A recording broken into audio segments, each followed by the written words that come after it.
बहुत बार हमारे जीवन में एक सवाल होता है कि क्या प्रभु हमारी प्रार्थनाओं को सुनता है? क्या जो प्रार्थनाएं हम परमेश्वर की उपस्थिति में करते हैं, क्या वो प्रार्थनाएं प्रभु यीशु मसीह तक पहुंचती हैं? क्या वो हमारी प्रार्थनाओं को सुनकर उसका उत्तर देता है?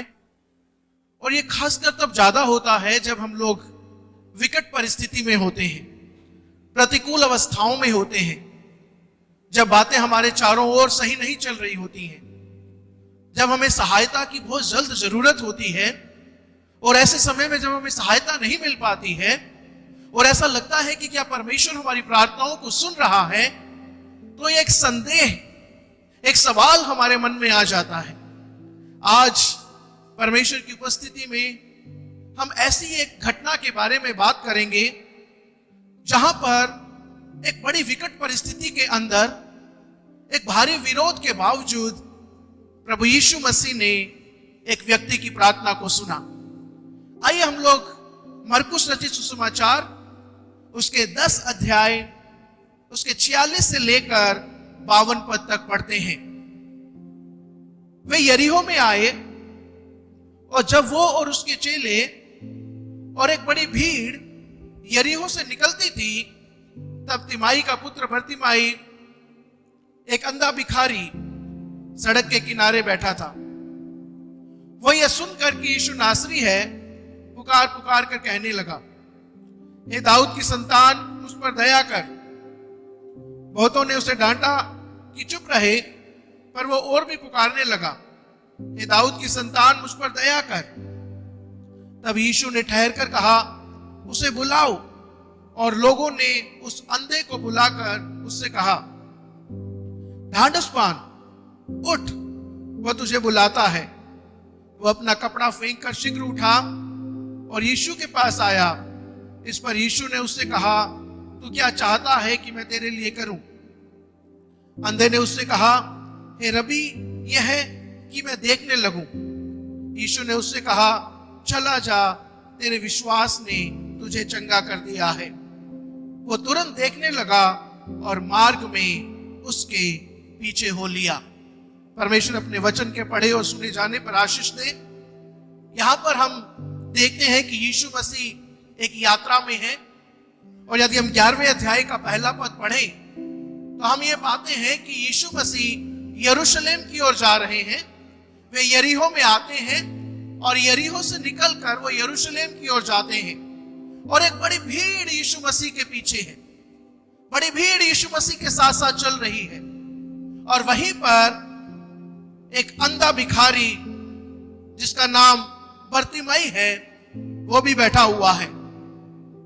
आगे बढ़ने से पहले आइए हम लोग इस अंधे भिखारी के बारे में थोड़ी सी चर्चा करें। हमें नहीं पता कि ये कितने समय से इस अवस्था में है। हमें नहीं पता कि वो कितने समय से भीख मांग रहा है। हमें नहीं पता कि वो कितने समय से उसी स्थान पर बैठा हुआ है। लेकिन उसकी एक अवस्था हम बहुत अच्छे से देख सकते हैं कि वो अंधा है और सड़क के किनारे बैठा हुआ है। ये सड़क के किनारे बैठना अपने आप में एक बहुत ही महत्वपूर्ण बात है, जिसकी ओर मैं आपका ध्यान लेकर जाना चाहता हूं। क्यों वो सड़क के बीच में नहीं चल सकता? क्यों वो लोगों के साथ कदम से कदम मिलाता हुआ मार्ग के बीच में नहीं चल सकता? क्योंकि वो अंधा है, वो देख नहीं सकता है। और हो सकता है कि उसके परिजनों ने, उसके परिवार वालों ने, उसके मित्रों ने उसे सड़क के किनारे पर बैठा दिया है, और वे यही कह रहे हो, मानो तेरी परिस्थिति ऐसी है कि तू मुख्य धारा का जीवन नहीं जी सकता। तेरी परिस्थिति ऐसी है कि तू लोगों के साथ कदम नहीं मिला सकता। तू एक दुत्कारा हुआ व्यक्ति है। तू ऐसा व्यक्ति है कि तेरे लिए ये किनारा ही सही है। जब मार्ग में चलते हैं और मार्ग में चलते चलते यदि एक पत्थर हमें मिल जाता है, यदि एक बड़ा पत्थर हमें दिख जाता है, तो हम क्या करते हैं? उस पत्थर को उस मार्ग के बीच में से हटाकर हम उसे सड़क के किनारे पर रख देते हैं। क्यों? कोई उसमें से ठोकर ना खा जाए। क्यों? किसी से उसको चोट ना लग जाए। हो सकता है शायद इस व्यक्ति की परिस्थिति भी ऐसी ही हो, सबने उसे धुतकार दिया हो, वो मार्ग के बीच में चलने लायक ना हो और उसे एक उपेक्षित जीवन, एक धुतकारा हुआ जीवन देकर उन्होंने सड़क के किनारे छोड़ दिया हो। लेकिन इस अंधे भिखारी के जीवन में एक बात अवश्य है, और वो बात यह है कि उसने कहीं ना कहीं किसी ना किसी तरह से प्रभु यीशु मसीह के बारे में सुना हुआ है। हो सकता है उसके साथ का कोई भिखारी कभी यीशु के पास गया हो और उसने चंगाई पा ली हो सकता है उसने किसी की गवाही को सुना हो कि यीशु मसीह ने उसे चंगा किया, और उसी दिन उसने अपने मन में ये ठान लिया कि अगली बार जब भी उसे मौका मिलेगा यीशु से बात करने का या यीशु को पुकारने का, वो उस मौके को नहीं छोड़ेगा और उसी मौके पर वो यीशु को पुकारेगा और उससे जो वो चाहता है वो मांगेगा। और देखो आज वो मौका आ गया। आज यीशु यरूशलेम जाते हुए, अपनी क्रूस की उस यात्रा की ओर जाते हुए, प्रभु यीशु मसीह उसी मार्ग से गुजरता है जहां पर ये अंधा भिखारी बैठा हुआ है।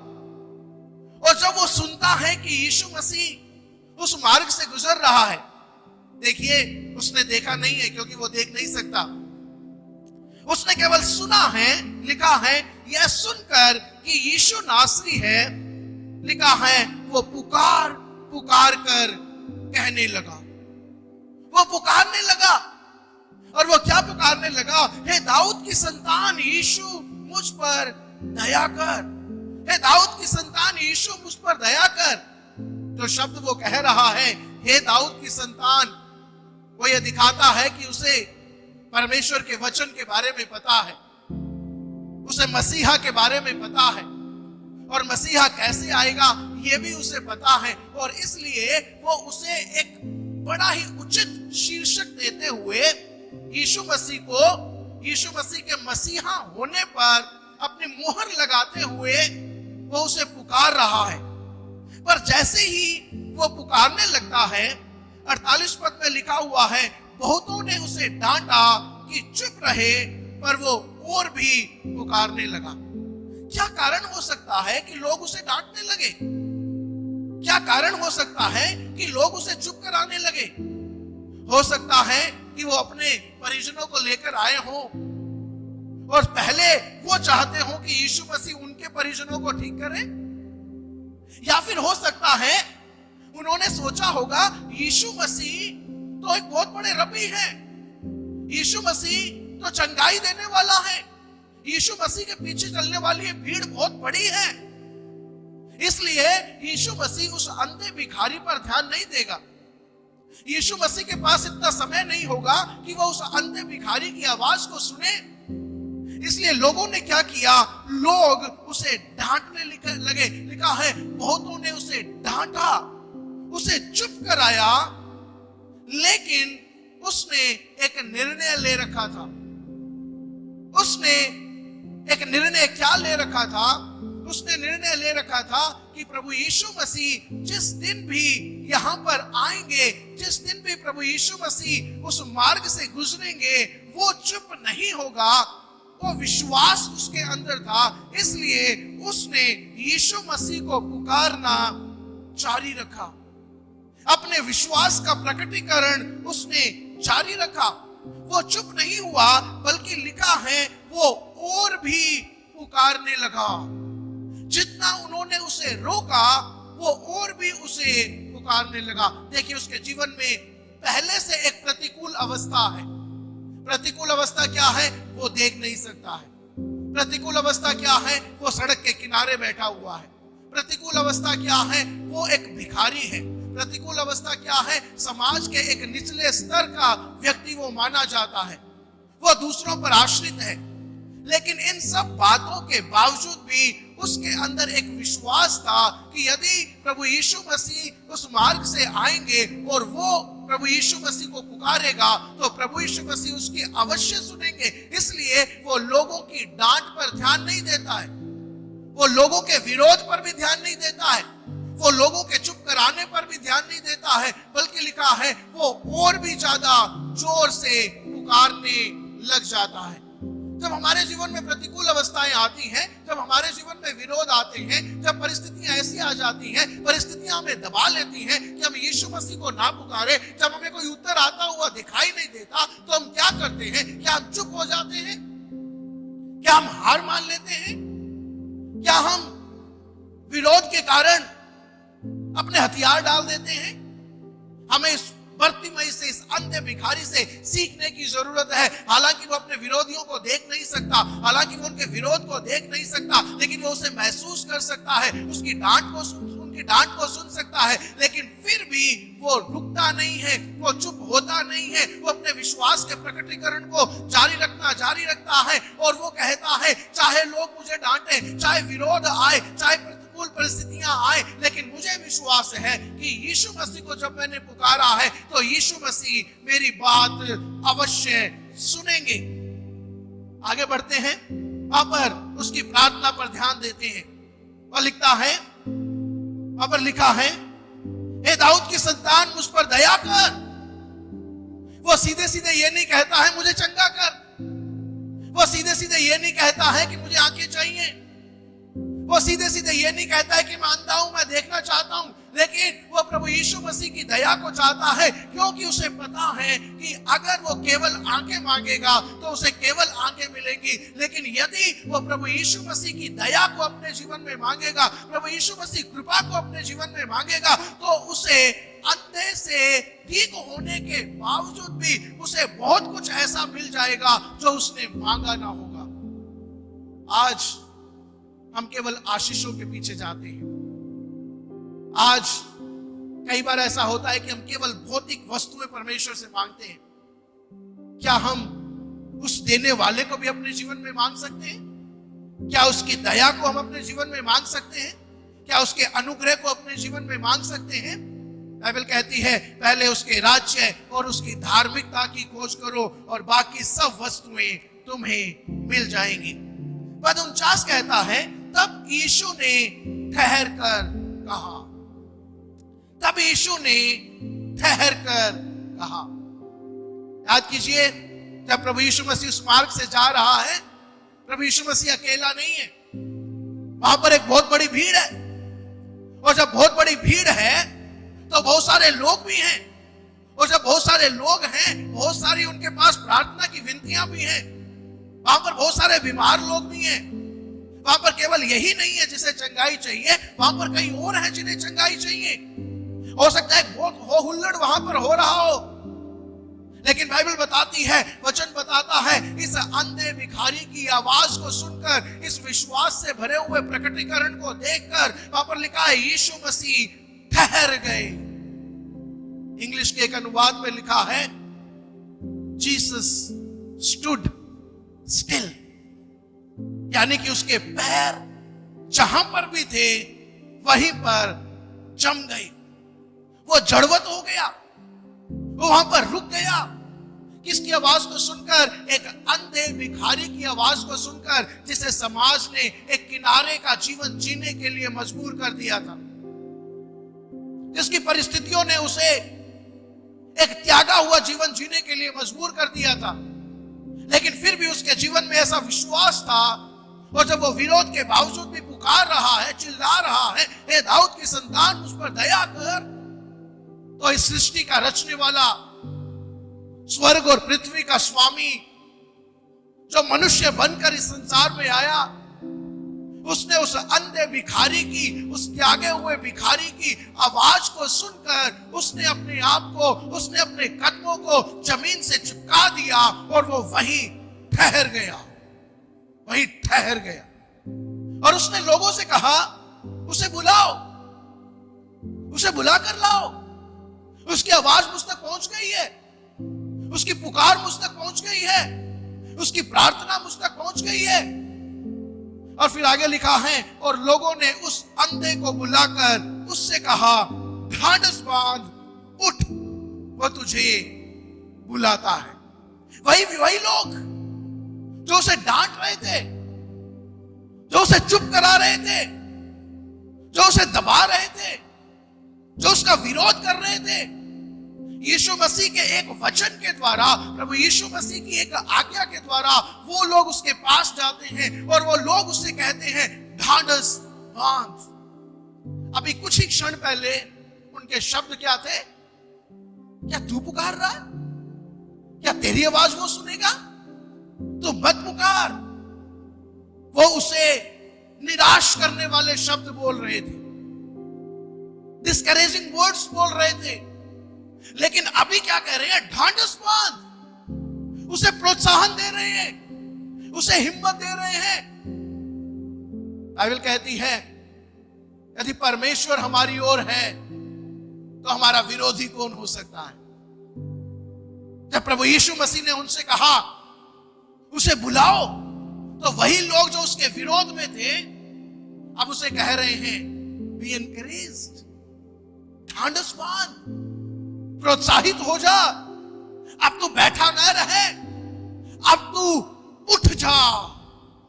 अब तक कह रहे थे बैठा रहे, अब कह रहे हैं उठ जा। वो तुझे बुलाता है, वो तुझे बुलाता है। और जब उसने ये शब्द सुने, 50 पद में लिखा है, वो अपना कपड़ा फेंक कर शीघ्र उठा, शीघ्र उठा। इंग्लिश में लिखा है he jumped up, वो उछला, he jumped up, वो उछल पड़ा। प्रभु यीशु मसीह का इनविटेशन जब उसने सुना कि यीशु उसे बुला रहा है, तो वो रुकता नहीं है। वो कहता है अच्छा अच्छा ठीक है, धीरे से नहीं उठता है। लिखा है वो शीघ्र उठा। हम लोग जो देख सकते हैं, अचानक से जमीन पर बैठे हुए हमें भी जब उठने के लिए बोलते हैं तो हमें समय लगता है और हम धीरे धीरे उठते हैं। लेकिन यह व्यक्ति जो अंधा है, जो देख नहीं सकता, उसे नहीं पता उसके बगल में कौन बैठा हुआ है, उसे नहीं पता अगर वो एकदम से उठेगा तो गिर भी सकता है। लेकिन वो इन बातों की परवाह नहीं करता, क्योंकि वो यीशु के पास भाग कर जाना चाहता है। वो यीशु के पास एकदम से जाना चाहता है। उसके अंदर वो जिज्ञासा है, उसके अंदर वो तत्परता है कि वो यीशु के पास जाए। जब हम यीशु के पास आते हैं तो हम कैसे आते हैं? क्या हम मजबूरी में आते हैं? क्या हम निराश होकर आते हैं? हमारी परिस्थितियों का बहाना बनाकर आते हैं? लेकिन यह व्यक्ति अपनी परिस्थितियों का बहाना नहीं बनाता। वो किसी से सहायता नहीं मांगता, किसी से नहीं कहता मुझे खड़ा करो। वो लिखा है वो कपड़ा फेंक कर शीघ्र उठा, वो उछला, वो उछल कर खड़ा हो गया और यीशु के पास जाने के लिए तैयार था। लिखा है उसने अपना कपड़ा फेंक दिया। हो सकता है उसके पास वही एक कपड़ा हो जिसको बिछाकर वो भीख मांगा करता था, जिसके ऊपर लोग आकर भीख डाला करते थे, सिक्के डाला करते थे। हो सकता है वही एक कपड़ा हो जिसको रात को वो ओढ़ के सोया करता था। लेकिन अब जब यीशु मसीह ने उसको पुकार लिया है, तो वो कहता है मैं इस कपड़े को अपने साथ लेकर नहीं जाऊंगा, क्योंकि मेरे अंधे होने की निशानी है ये, मेरे अंधे होने का चिन्ह है ये। अब मैं इस चिन्ह को लेकर नहीं जाऊंगा, क्योंकि मैं यीशु के पास जा रहा हूं। मैं चंगा होकर जाऊंगा, और मैं चंगा होकर जाऊंगा तो मुझे इस कपड़े की जरूरत नहीं पड़ेगी। वो यीशु मसीह के पास जब जाता है तो अपनी पुरानी आदतों को, अपने पुराने मनुष्यत्व को लेकर जाना नहीं चाहता, क्योंकि उसे पता है कि यीशु मसीह जब उसे छुएगा तो वो उसे एक नया मनुष्य बना देगा। बाइबल बताती है जो मसीह में है वो एक नई सृष्टि है। देखो पुराना सब बीत गया है, सब कुछ नया हो गया है। जब यीशु मसीह के पास जाते हैं, हम ऐसे विश्वास के साथ जाए कि वो हमें एक नई सृष्टि बनाने वाला है।